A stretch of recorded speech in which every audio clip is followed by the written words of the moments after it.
everyone or any questions that you might have. So feel free to do that throughout the presentation. We'll try to address them as we're going along.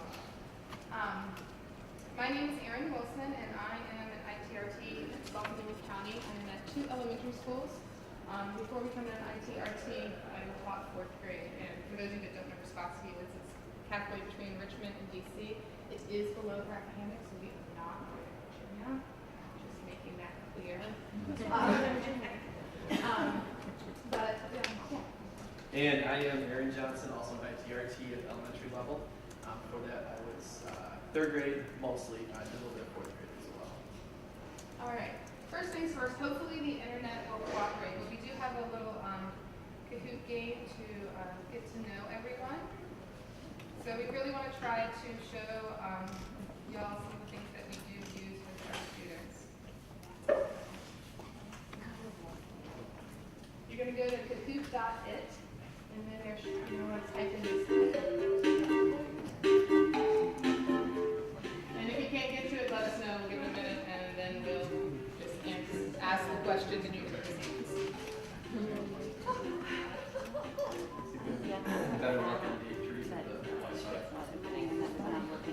So far,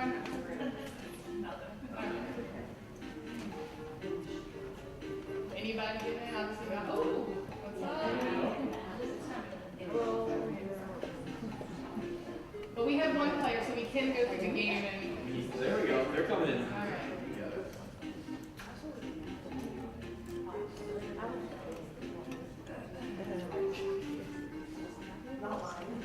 You can raise your hand.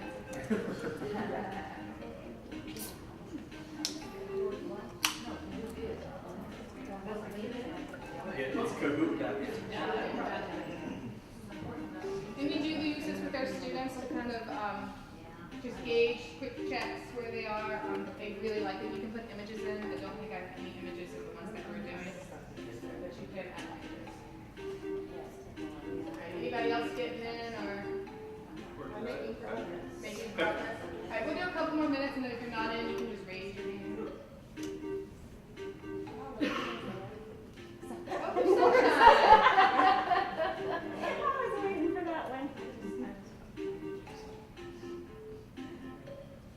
Alright, be cool if I.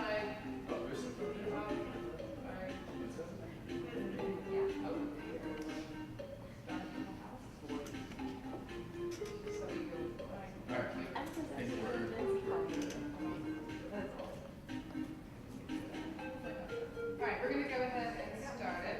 It's only 3 questions, super quick. If you haven't played Kahoot on your device, so it's what level do you work in? See if this actually works. So you should see the shapes on your screen: elementary, secondary, district level, and other. So secondary, middle, or high school.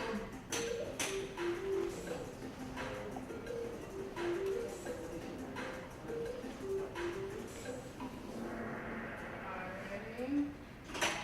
So pretty good at probably evenly distributed. Or other, what is? I'm an ITRT, but I'm K-12. Oh, Okay. awesome. There There you go. What is your role? So we have teacher, administrator, instructional coach, so ITRT, math specialist, whatever.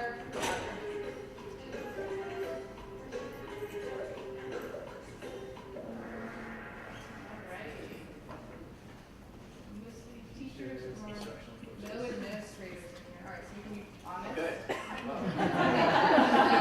Do a few slides in a little bit. So how comfortable are you with blended learning? We making smoothies this morning? I went with smoothies because it's in the morning, but.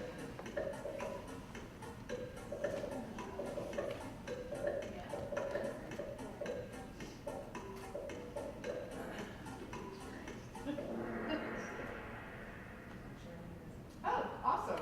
Good. So, all right, I'll see everybody later. It was nice to meet y'all, and we just want to y'all are very well knowledgeable. Awesome. All righty. And that was our little Kahoot game for y'all. Yeah, so that kind of helped us figure out where we were going to go with this presentation. We included some slides here to kind of explain how we got started with this math personalized learning initiative that we took on this year. And then we're going to get into some tools and resources, which, judging by the answers here, is kind of what you're more interested in. So we'll kind of breeze through the first few, just to give you an overview, tell you what we're doing. Then we'll give you some tools and resources to explain how we actually, or what it looks like actually in the classroom. All right, we have a little video to start it off.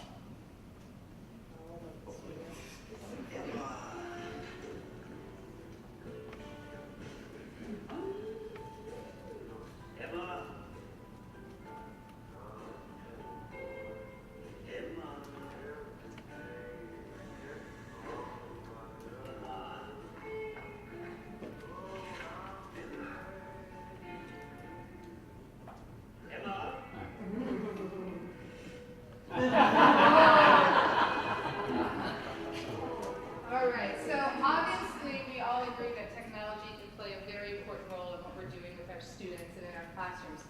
But there needs to be a nice balance because you cannot replace everything. You cannot replace the teachers, the personal connections that you make with the kids. So really with our math personalized learning, it's about the technology, but it's also about those small groups and meeting the needs of the kids, whether that's one-on-one or in small group rotations, the centers, the stations. So we thought this was kind of a nice way to illustrate that for y'all. Also, as instructional coaches and ITRTs, we can't just show the teachers the tools. We can't just say, oh, look, instead of using this, this is what you need to use and walk away. We really have to give them a meaning behind it and connect it to instruction. And that's really where we try to go with the personalized learning initiative.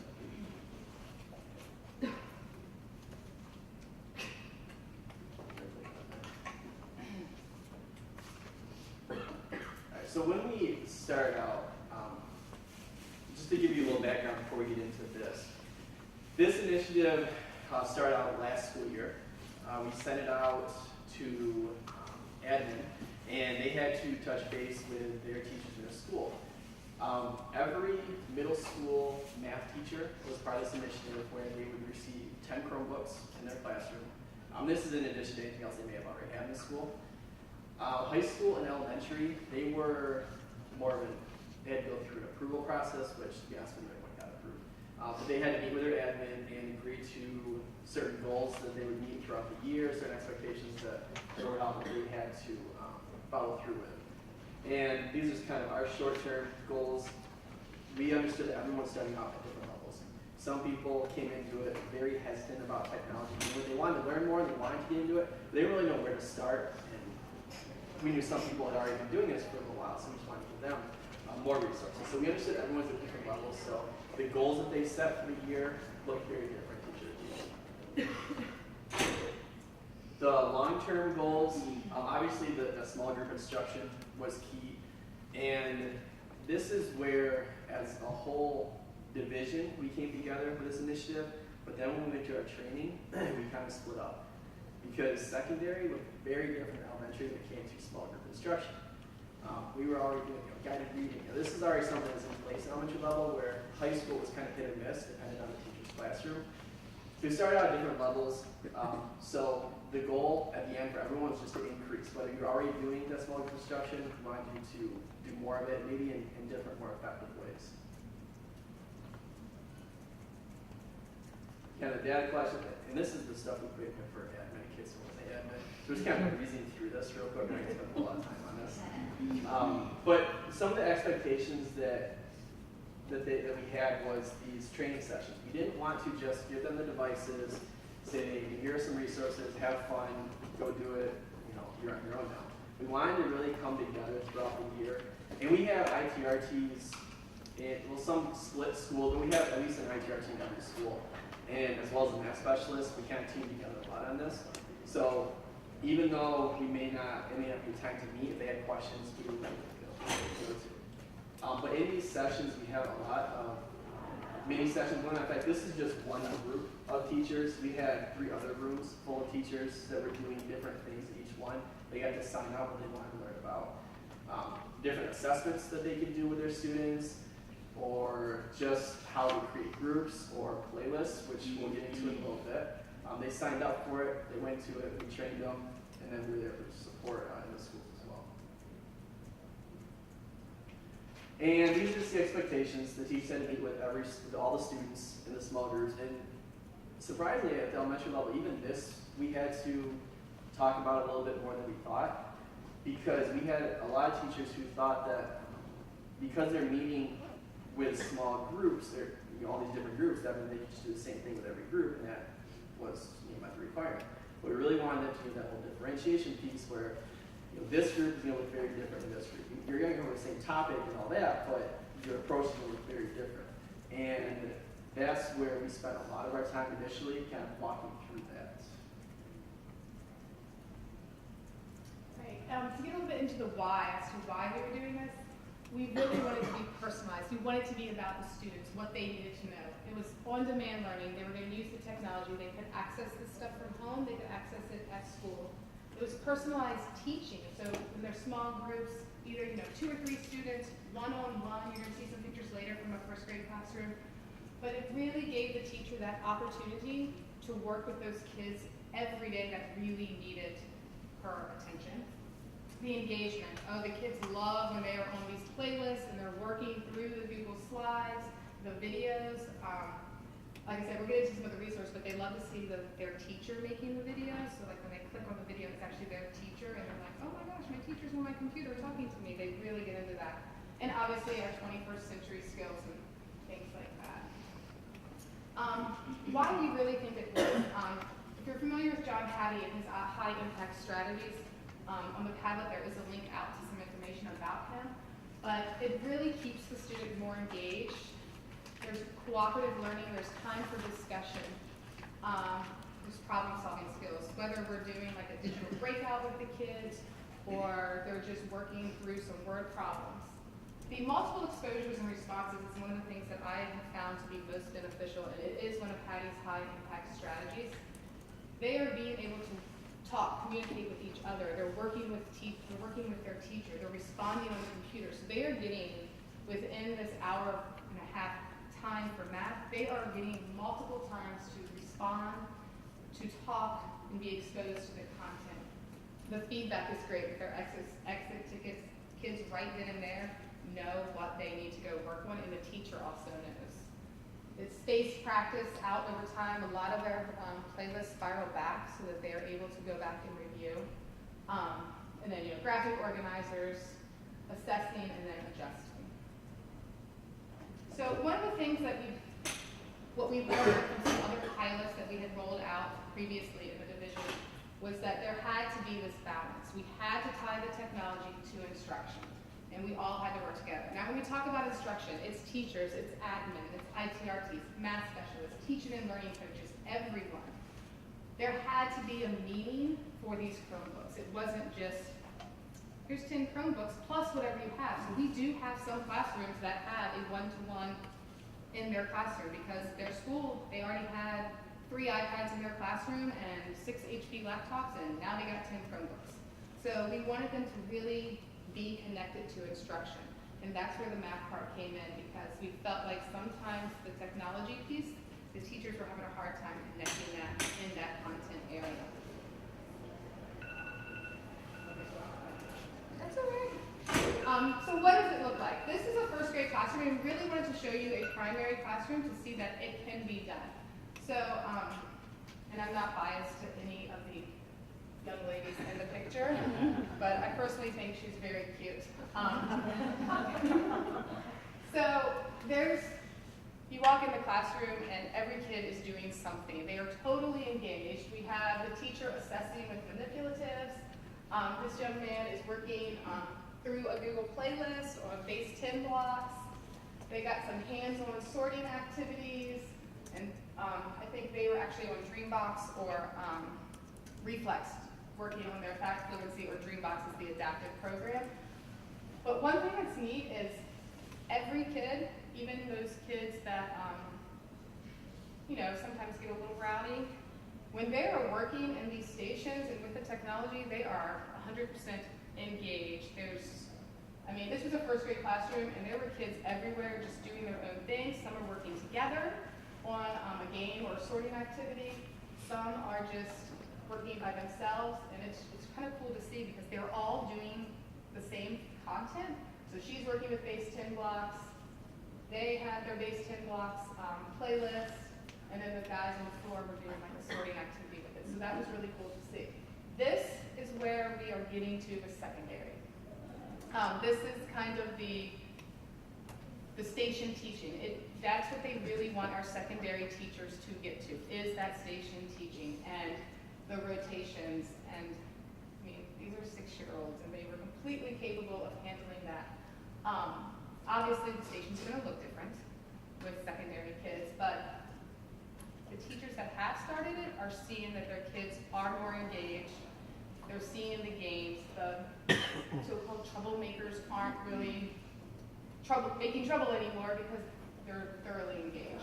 And just to kind of piggyback off that, again, first grade class, but this is not where they started. This is at this point in the school year. This is where they're at. Well, depending on where they came I'm from. gonna say, so. This picture was this was the first time that they were in a Google playlist. I had the class, we worked through the whole logging on. All of our students had emails, K-12. So we worked through the logging on. That was like September, October. Then we worked just getting into Google Classroom and like clicking on a link that they're familiar with.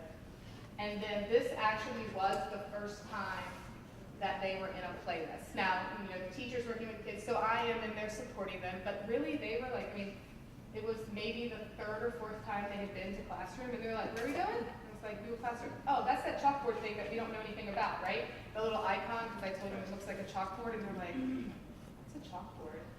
So, and it actually, I think, stuck with them. So they went right in, and they pick it up really. Right, they do. But like she was saying, you know, the first month or so, it's really about that login. We have excruciatingly long logins for these students to go through the email. But they get it down. And it does take some while, so you can't expect to just first day hand out the devices, okay, we're gonna do this and this and this. With these younger ones at least. It really was making sure we had a solid plan for how we're gonna get them in initially. Practice, kindergarten, 1st grade, 2nd grade, this is how we're gonna log in, do that a few times, the next day we add something else to it. And we work our way up to it.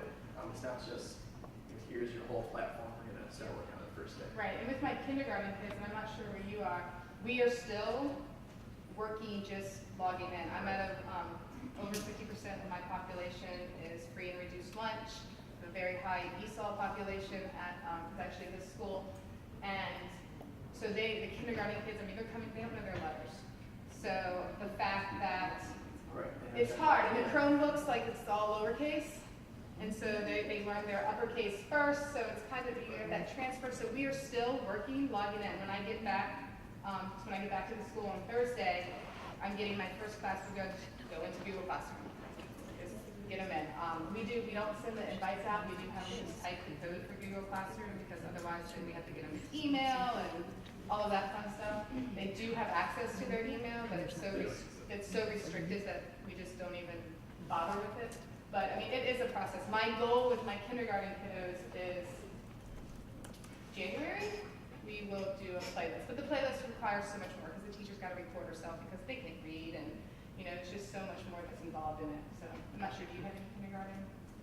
No, not that it's doing anything yet. Yeah. We're logging in, we're going on websites. Right. That's really where I've spent most of my time with this initiative because previously the Chromebooks were all in the upper grades because we had the HP laptops, and to be honest, the teachers just logged in for the kids and they did their websites that they needed. So now these kids actually having to log in. That has been kind of the process. All right, so now we're going to get into some of the tools, some of the resources, some of the stuff that hopefully you can take away and use in your classrooms. We are a Google school, so we're going to start out kind of going through our Google district. We're going to start out going through some of the things that we use with Google, but afterwards, we do have some examples of some web-based options that you can use if you are not a Google school. So just kind of hang with us through this, and we'll hopefully cover. We do have students that opt out, so even though that we are a Google district, there could be a classroom where a teacher has 1, 2, or 3 kids that have their parents have opted them out, so they can't log into the Chromebooks, and they can't get into Google Classroom. So that is kind of a balancing act. So we have to be creative. Depending on how many kids have opted out, depends kind of which route that the teacher takes. So far, most times, once the teacher calls the parent and explains that it's, the parents think they're opting out of email, and they're like, my kid has email. I'm like, they can only email the teacher. Nobody can email them. They can't email kids. Like, so once we were able to explain that, but And as far as that goes, restriction as you go up, it's less and less. Middle school can email within- anyone within the county, high school can email anyone. They're free, so it's a little different. All right, so I know you've heard us mention playlists a few times. how many are familiar with playlists or like the Google Slides? Like, okay. Okay, awesome. So okay, good. So we're going to kind of explain why we use this, how we use it, what it's for, what it can look like, and once we get through the examples here, we have some for you to kind of look at and play around with and keep for yourself. We wanted, when we were initially kind of going about this whole initiative that we were setting up for the teachers, we wanted to figure out how we were going to reach all the different teacher comfort levels that they were at. Some were just sending links to a website. Some were actually going and creating different activities for the students to do. So we thought that what we would do is we would take all of those resources and combine them into one place. We would send out templates to the teachers.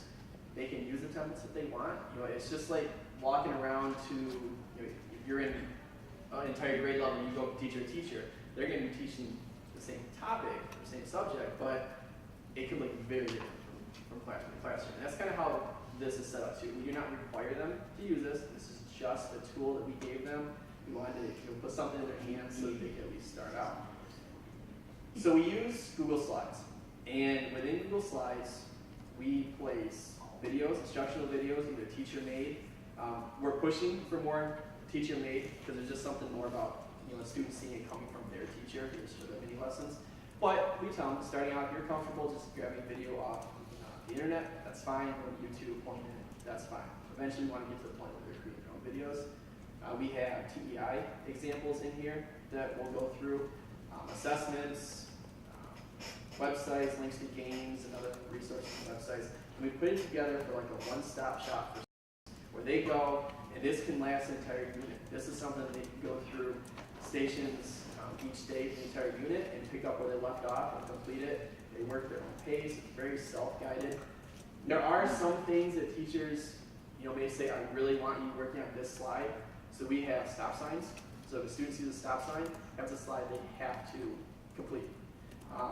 And we'll go through some of the symbols too and what they mean. But we always start out just with the title slide, just explaining, you know, what the students are going to be covering. We put the SOL on there, just kind of like an introductory to a basic lesson.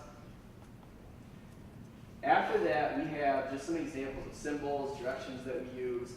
And again, these symbols look very different from grade level to grade level based on teacher expectations.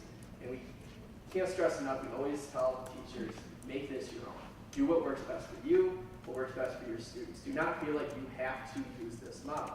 But we wanted to give them something to start with. So I mentioned the stop sign. That's something that, you know, if they see that, they know they have to complete it. We have, you know, notes. If they see notepad, they know they're going to have notes that go with it, whether it's just their interactive notebook that they're using, or there's papers that the teacher had printed off ahead of time that they need to pick up and work on. An exit ticket, icon, headphones. If they see headphones, they know it's going to be a video to watch, or it could be a picture with a link to a video, but they know there's a video somewhere on that slide if they see the headphones. This is how we have differentiated slides. So we have links here on the green, orange, and blue. So, you know, beforehand, you know, if the teacher reads an exit ticket the day before, the next day, you know, they may give this group green tile, this student a blue tile, and they set it on a desk so that they know that those are the slides that they're going to go through and work on. So differentiated within the playlist as well. The goals, we put the goals in there, just like opening up your objective to your students so that they clear understanding of what the expectation is for them as they go through this and what they can work on. The instructional videos. I mentioned before that if a teacher is comfortable right now at this point pulling in videos from outside resources, that's fine. We don't have any problem with that. In fact, there are some great videos out there. We are hoping that eventually they get to the point where they're creating their own videos, like this teacher is doing here. We actually had, about 2 weeks ago, we had some teachers, actually a couple teachers from your school, a couple teachers from my school, a couple other ones, they're all 4th grade teachers, a couple other ones from another school district. Their principal gave them a professional day. They got together and they created instructional videos as a team. So now they have instructional videos for all their units throughout the entire school year, already complete, and they did it together. So while a student may not see their teacher that particular day, they know the teacher because it's someone they're familiar with and have seen up to this point. There's a group of 6 up there doing it. But we also have links to other websites or videos from YouTube. This is an example of how notes can work. So even though this is digital, we're sending out these slides and they're going through these digitally, we also have printouts that they can work off of. So I have one teacher I know, I can think of, who every day has notes that she wants her students taking. So she puts the notes on the slide, students grab a sheet of paper, they copy the notes and put it in their interactive notebook. So you can still do those notes, and a lot of times she'll have a video or a link to her reading directions on there as well, so the kids are still getting that information. And while they're all doing this, she's teaching another group, a small group, and then you have another group of students working on games or another activity that she has set up. And this is how we've done TEI questions. We have created, like this one's a bar graph, where students can actually, there was some data on another slide before this that they completed, and they actually use that data to now create a bar graph. They click on the colors here and they drag it up to where it needs to be, and this is something that the teacher can go in and check afterwards. There's a quick check, there's your exit ticket, however the teacher wants to set it up, but there's an assessment piece right there already built into these slides the students are working It goes through. out through Google Classroom, so each kid gets their own copy, and then the teacher can log into Google Classroom to see. Did you have a question? That's what I was All right, asking. Yep. yeah, so then that's kind of that way to handle that. The teachers can then go back, and that's like the 1st grade class that we showed. That's what they were doing. They were dragging place value blocks over to make the number, so the teacher was able to go in and then see which kids had it, which kids didn't. And this one is a kindergarten lesson with the money related to here. They just put coins and drag it to the correct bag and just sort of that way. It's kind of like a way to mimic the smartboard lessons Yep. in Google on the computer. So that's kind of what my teachers are like, oh, I love this smartboard lesson, but I want to do it small groups. So we either use slides or we'll sometimes use Google Draw and just put a Google Draw slide in if it's something quick that they're just doing and not working through a lesson.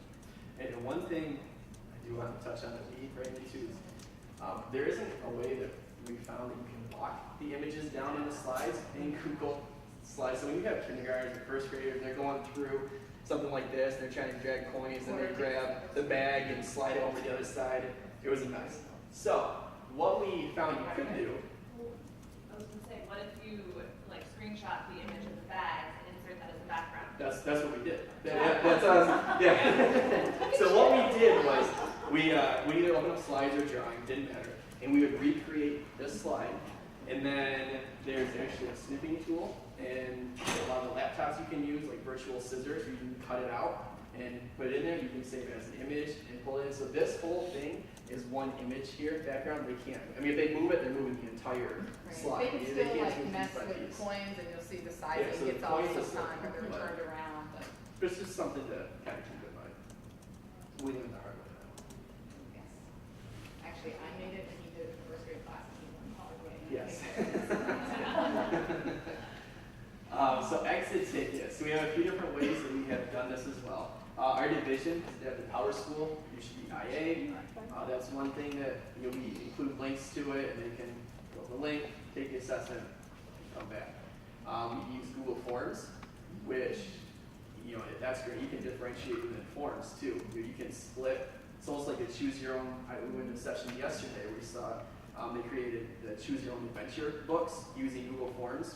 Based on responses, you can have it go to a certain section in Google Forms. We have some teachers doing that with assessments too, where if a student misses a question, it takes them to a review video, They'll watch the review video, answer another question, come back on track with the rest of the assessment. So they kind of jump around a little bit, and that's all set up through Google Forms. We also have, some teachers still do paper exit tickets, which is great. This is a video of, well, it's not even a video, it's just an audio of the teacher reading the directions, explaining what she wants the students to do, and then they have the paper exit ticket they'll complete and hand it in again. These are some examples of ones that we wanted to give you to kind of go through. So let's skip. You want to give them? Well, why don't you open up the third grade one I real think quick? we have it up already. No, so let's see if we. And then we'll give you some time, a few minutes to kind of go through them. We'll see if it comes up. And I do want to stress that these are just basic templates that we gave them. We told them afterwards, we want you to add to these, make them your own. We just wanted to start you with something, just to give you an idea of where you could go with it, or if you want to expand on it, that's fine. So, Real quick, but also not all of our playlists are this involved. right. I have some teachers that, you did a lot last year with Yes. your schools. Last year, I used a lot of the non-Google stuff that I will show here in a little bit. So right now, our playlists are like 5 slides, and it's meant to be done during one like center rotation or one class time. And it's, it's got a video, it's got some embedded practice, it has some notes, a quick exit ticket, and then we always kind of put a link to a game at the end. So for those kids that do finish, it's something for them to do. But so not all are this in depth, but these are the ones that span over multiple, like a week or even 2 weeks, where the kids can work through it. Yeah, that's a great point, because, as you mentioned, I have some teachers who have been doing this for a couple of years now that we started working on, and they're at the point now where they're creating these whole long playlists. Students work on at their own pace, to go through rotations, and we'll complete it over a span of the entire unit, whether it's a week or 2 weeks, how long the unit lasts. And just to kind of go back to those teachers I mentioned who got together from around the county, 4th grade teachers who worked on this, they met over the summer, right before school started, and they completed all of their units up until just a few weeks ago. The first 9 weeks, Yeah, we first. got everything done. Yeah, a little more than the first 9 weeks. I But mean, it's nice because they split it up, so not everyone's having to make it, and then they just share it with each other. And now they have these. and then they just met again a couple weeks ago, and because they had already worked out all their kinks beforehand, and they figured out and they know exactly where they're going, they now have an entire school year complete for all of their small group instruction that they're doing in this station. I mean, they still plan for their group that they're doing, the teacher station, but as far as all the playlists go, completely done. And I say it's done for this year, but now they have it next year, and the year after, the year after. So now what they do next year, they just go in and they check it, make any changes, go back, review, make sure everything's relevant, because SOL can never change or anything. So they have to go through and check to make sure that they still have the information they need, they make tweaks and adjustments for that particular group of students, but as a whole, it's really done. They have the meat of the material there for them. So here's just an example of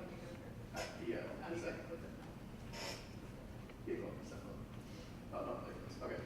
So again, the first few slides, just the directions and all that for the students that really stay the same in each classroom, however this teacher wants to set it up.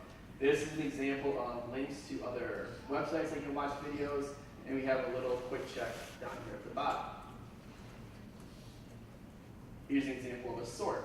So now they're sorting 2D and 3D objects. They just click and drag, place them in. This is something that the teacher goes in afterwards, checks for their understanding, sees where they're at, help facilitate the next day's lesson, give them a quick grade.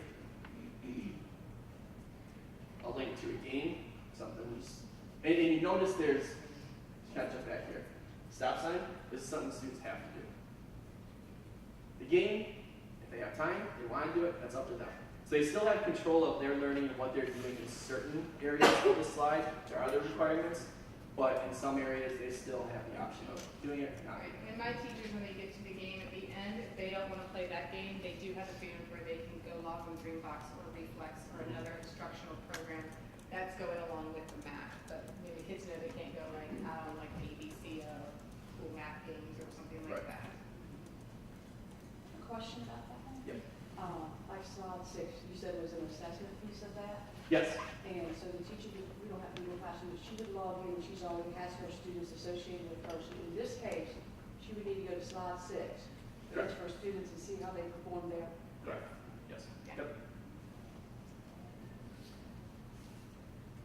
Again, just another video. This is an embedded video from YouTube. Click, watch it. Another exit ticket that goes with it. Another more interactive option where they actually click in these cells and they will type out the name of each one, number of faces, edges, vertices, and all And that. this is going on like a week or so. Like, Yeah, this is not this gonna- is not something just a 1 15-minute rotation you're gonna take with this whole thing. This is definitely one that stretches over an entire unit. Let's go. Great. Do it now. So since it does take kind of a long span of time, especially with little ones, well, with any kid, like, do you do some like goal setting or like you should probably be done with slide? At the beginning of the year, the teachers that met over the summer, they actually created a playlist to walk through with their students for goals and expectations and how to do a playlist. Yes. So they did that, and then I know my teachers, like she'll say like on Monday, like by Friday, these are the slides that have to be done, and then you have the options of doing the other ones. Some of your kids will only do those slides. That's fine. That's right, but there's like some extension slides in there so we can get some of our higher kids, and then if you're doing the differentiated color slides, so like the kids would know that all the green slides, that's what they're supposed to do. So yeah, there is some kind of, otherwise you just never know what's gonna happen, but yeah. So my teachers on Monday, they usually do, like, or day 1, it might not be Monday, but day 1 they'll do their whole group, and then on their day 2, they'll say, okay, by day 5, you need to have these 4 slides completed, and then you can choose the other ones that you want to do. A couple more games we threw in there for them, links to other websites, and then the final assessment piece they can take. And again, this is just a template that we gave them, and we told them you want it to be shorter, make it shorter. If you want it longer, make it longer. Add more things in there, make it your own. You got to do what works best for you and for your students because it's going to look so different from classroom to classroom, and we are perfectly fine with that. And we were fine if they didn't want to use this. We just wanted to give them something so that they could feel like they had a start because some of them felt lost going into this and didn't really know where to begin. So at least we gave them some direction that they could take, not take. We left it up to them. Right, and the first grade one that I had pictures of, it was maybe 8 slides, and they had a video, and then they had like 2 slides that they were given a group of objects, and they had to do 10s and 1s, and then they had 2 slides with base 10 blocks, and then a game. There was no exit ticket because the teacher was actually going in to see what they did on the actual playlist. Now, like I said, we do have kids that opt out. So we had to, and it says when the parents opt out that they can't do these things, but they will be given the same instruction. So that can cause a challenge for our teachers as to, time, you're making that, but then you have 2 kids over here that can't do it. For some of them, they can get into Power School, so they'll sit with a buddy if there's no other assessments built into the playlist, and they'll work with a buddy, and then they can each go take their Power School assessment. That'll work. Most of the time, we can talk the parents into letting them get Google. Last year, actually, it was my 4th grade. It was like each class had 7 kids, and the parents just would not budge. So we were like, you know what, we're not going to go the Google way because we've got half the class that can't do it. So we decided to use Blend Space and Sway. It was kind of funny because I'm like, all right, how are we going to get these out, set up with the kids typing stuff? And remember the old portal from back in the day? Portal.com. I didn't even know, I used it when I was in the classroom. I didn't even know it still existed. But my 4th grade teachers were like, oh, we'll just use that. So they had that one link, and that's where they organized all of these type of sways or blend space. So these are just online resources. It's blend space stuff. Actually, it's tes.com. So they go through, and everything is really kind of built into this website. You just search, and there's videos, there's games, there's links, and you can just make it like this. So there's a video to watch. One says in your math journal, draw an array. There's a doc that's pulled up, and they have to complete that in their math journal. and then just practice. You can link out to, Oh, how, good. oh, my bad. Can you use this, or are you using this in lieu of what you were just showing us? Last year, we didn't do the playlist in Google Classroom. We used Blindspace and Sway. So, okay, so this is a good start. Yes, Yes. yes. Absolutely. Yes, this is where we started last year because we had so many that in this one grade level that opted out. Just do, okay. Right, so, and these are quicker to make because a lot of the resources are already built into the site, so you can just drag them over. This one doesn't have a link at the end for an assessment, but you could put a link to Power Schools or IA or whatever it is that you're using to assess, so they can still get that assessment piece. Yeah. And they just kind of go through. I actually had it was really kind of funny because I had 2 grade levels. I had 3rd and 4th were using it. 4th grade was like a Sway fan, and my 3rd grade teachers were a Blindspace fan, and then each grade level hated the other one. Like not each other. The other. Not each other. They didn't hate each other, but like my 4th grade, they loved Sway. They loved the way that looked. They hated the way Blindspace looked. 3rd grade loved Blindspace, to where they even did their sub plans on Blindspace. They pulled up, and then the sub just went through each block for like the entire day. Like they became like Blindspace fanatics. Have you figured out a way to incorporate assessments? I haven't figured that We out. put a link to our Power Schools Okay. at the end, or whatever assessment that you're doing. They have done, they just put up an image, and it's just a paper pencil assessment, they turn it in. Yeah, or they do the link to the Power Schools. And then Sway, I do think Sway looks a little, I haven't logged in. Oh, no, here it is. Sway, you can kind of make it look a little, I guess, prettier. So this was all the different ways to multiply. So there's a video, there's a sample, and then they get to solve. And then all the different ways to multiply. So each one has a video, a sample, and then they practice. So they put the answers right on there? No, this one they would solve in their like journals. Yeah, it says like, yeah, solve in your math journal. So, and this one we just kind of work with the kids on how to like, you can set it up to where it doesn't slide down, but it slides across. So it's really a preference of the teacher or the student. So then they go through all of these. So the traditional method, the whatever method, the box method. I mean, there's so many methods now.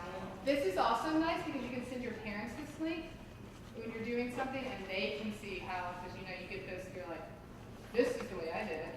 You know, why are you teaching them 900 different ways to multiply? So these were our options that we used because we had a lot of opt-outs. And they are still using some of these now. This year they don't have as many opt-outs, so they'll put some of these in Google Classroom to have the kids do it, but now they're transitioning into the Google Slides just because it's a little more features for it. Alrighty.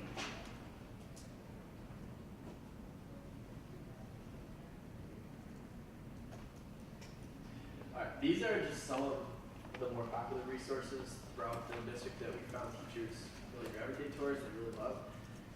How many of you are familiar with Puzzle? A few. Okay, so good mix. This is a very popular. I'll briefly kind of go over. It's probably the #1 thing that our teachers use for videos. It's kind of amazing.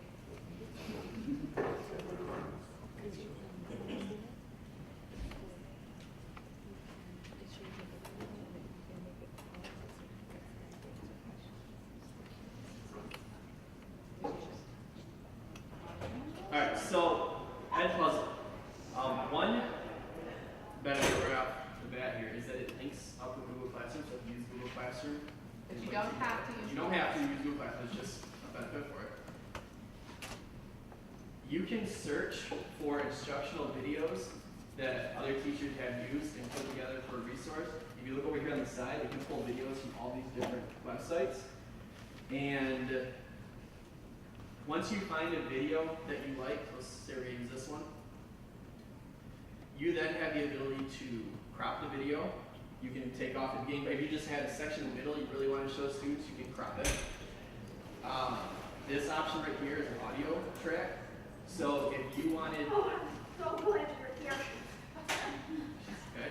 So if you wanted to instead have yourself explaining, however the lesson that's going on, you can replace the audio with your voice. So if it was a math instructional video, maybe you really like the method, but you wanted to have your voice, and you want to be speaking to your students, you can record that as well. There is an option here for audio notes. So you would just drag this to a certain point in the video that you want to add a note.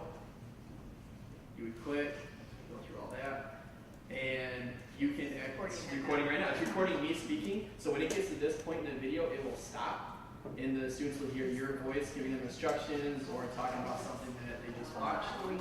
No, the video actually stops. The video It gets actually audio, stops. and then your voice And then comes your in. voice for this option. So the video just pauses and you just hear. And they can hear you giving them notes or. Alright, They would so hear it. they would hear it. Video, but, yeah, show us how it works. Alright, so I don't know if it'll show it. We have to wait till I finish.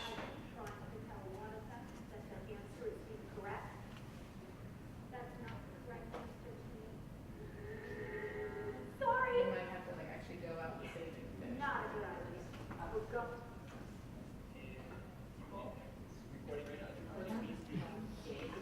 So we can record notes.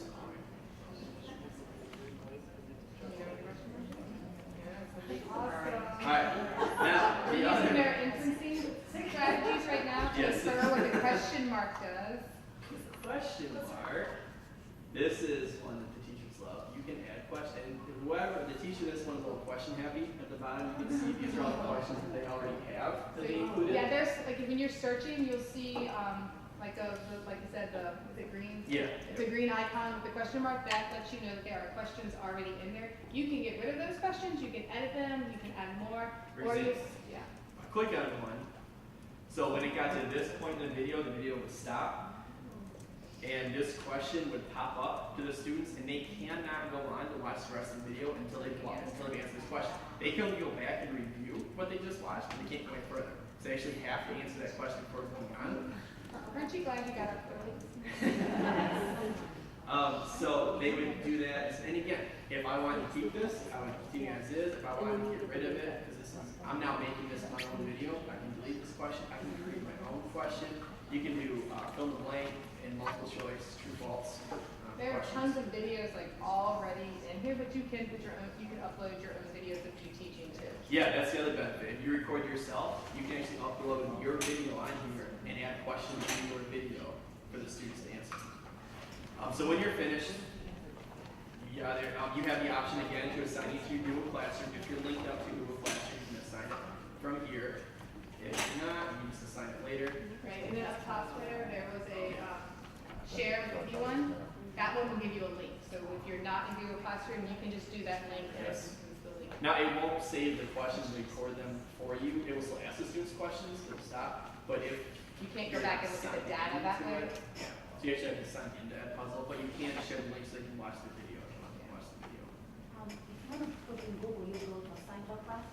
Yes, Yeah. assigned to class, and then you have, like, these are all Google Classroom teachers that I work with. Right. I You would can just log in with your Google. and I can and just assign it to automatically- multiple She can classes. do that without having Google Classroom. Right, yeah, so you can log into Edpuzzle and get the You can data. go straight to yeah. puzzle. Yep. Yeah. Yep. So I would just assign this later. Thank you.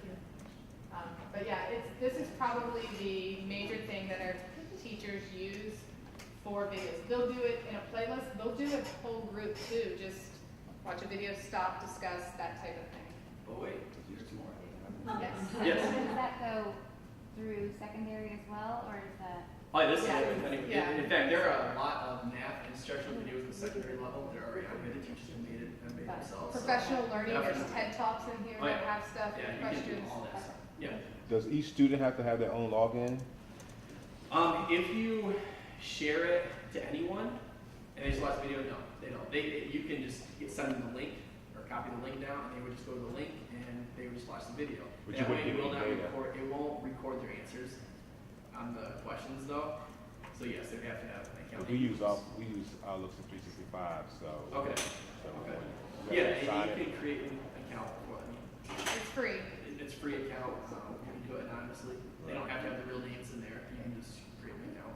I have had teachers just share the link, and if it's not like a long thing, the kids actually, they answer on the computer, but they also record And just- the answers in their Yeah. notebooks. Yep. Right. Yeah.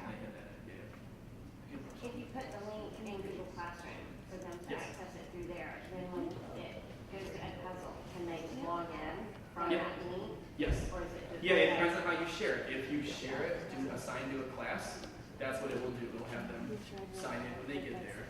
And you'll have, if you either share with anyone, then it will just pop up the video in the lesson video. Okay. So there's two different ways. And that's something you just kind of play around with and see, what's best for you.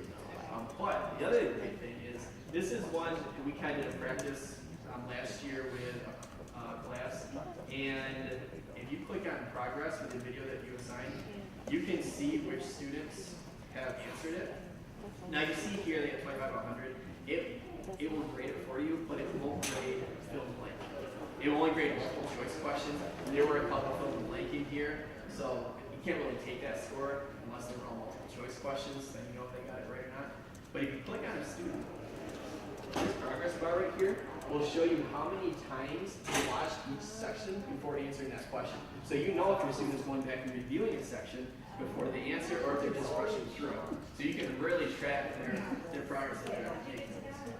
This was when I went to. You shouldn't have done anything else. You should So- Sorry, we made you sit through all the rest of it. So I went to my classes, and this is an assignment under my class tab. This is an assignment that we did in this class. From here, it shows that 99% have completed because I did a demo one myself in here, so that I didn't actually do it. And if I click on progress, this is where it brings up the students. And then if I click on each student, it will show how many times they watched the videos for each section.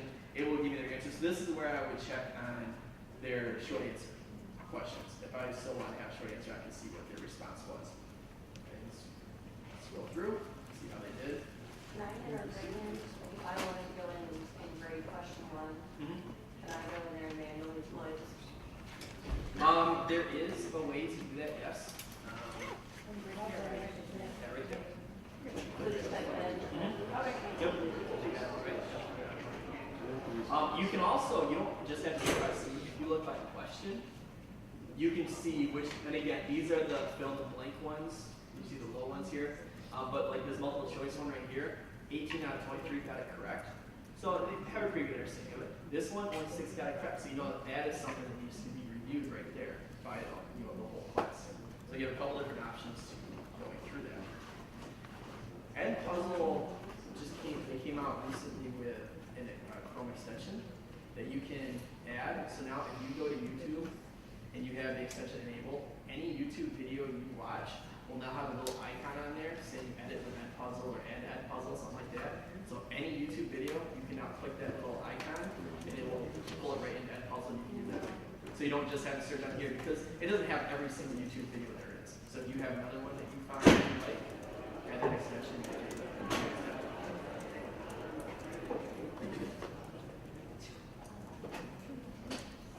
And these are just other resources we wanted to give you to kind of play around with and look through. And LearnZillion is another math-based video. Great resources. They have lessons that go along with it. It's not as, once I showed my teachers at Puzzle, I don't know if they've gone back to LearnZillion, but it's there. Screencastify, this is the one that we use a lot when teachers are recording their lessons, doing little mini lessons. So they use the Screencastify extension in Chrome. It can record your entire screen, it can record using the webcam, your webcam on your laptop, it can record just a certain tab. And then if you have Google, it automatically uploads it right to Google Drive and creates a folder for it that you can then use from there as well. Illuminations, you got your virtual manipulatives, things like that. And then, Power 9 Learning, Math Antics. These are resources kind of like that we used before we found out about it. But they do still kind of come and grab some resources. QR codes, they'll use those randomly throughout to direct kids certain places or to have them, even like paper sorts on the floor if they're working with groups, they'll scan the QR code to check to see if they have it right, that type of thing. And all these resources, this is math section, all that, but these can be used cross curricular. All these different resources that we're giving you can use them for reading, you can use them for science, for social studies. We have teachers. In fact, I started this last year with our 5th grade teachers, and I had 2 of them who really interested in wanting to do this. One was a reading teacher, one was a math teacher. So we had 2 similar structures, but very different approaches to how they were doing it. And they adapted it and made it work. So they both, they're both using playlists, but they're kind of doing their own thing, reading and with math. So even though this is a math session, it's very easily adaptable to all subjects. Not much work done, sorry. But any questions or anything? Yes. Would you say that these kits or this online, sorry for the lack of terminology, that have been created, were they mostly by ITRT, or was it like you were talking about the reading and the fourth grade team? Yes. Yes. Both. Yes. I would say we have, at the beginning, I would meet with the teachers, kind of see what they wanted, and then I would create them for them, because I knew they did not have the time. So I would create them for them, go in and work with the kids, but now that they're seeing the benefit, they're really, it is a time thing. So like we did take, like another school, tactic, special learning, and we sat down and started creating something. And last year around January, we had our 4th grade team really on board with this completely 100%. The SOL scores for that grade level increased by 20 percentage points from 3rd grade to 4th grade. They went into 5th grade this year. They now only have 1 teacher who's doing this. The other teachers are not. They took their assessment at the end of the year and dropped it. So that same group that followed a model similar to it, not this exact one, but it's a model similar to this, had huge increases in SOL scores, and then they started dipping again as they go into this year because they're not having the same type of constant abbreviation, instruction, small group, and all that anymore. So I've definitely seen the benefits too. If someone doesn't have a Google Classroom, how do they get to your PowerPoint? It's set, It should be set. to anyone. Did you try accessing it? Well, I did, I was just checking up with her. Oh. Yeah. Okay, yeah, we said it so I was like, anyone, I think we said anyone, the yeah. settings. Glad you said it. Someone understand? Wait, they said they access, how do we access this? I'm sorry. Oh yeah, you sent us that link. But I teach 4th grade, so like is there a way for us to see some of the templates y'all put together? Like if your teachers were successful, I'd love it. We do have a 4th grade example up here that you'll make copies and do whatever you want to do. Okay. I will too. There's one in Prince William County in the spring. There was one in high school. Yeah, before I was leaving. Oh, no. You know what I'm saying?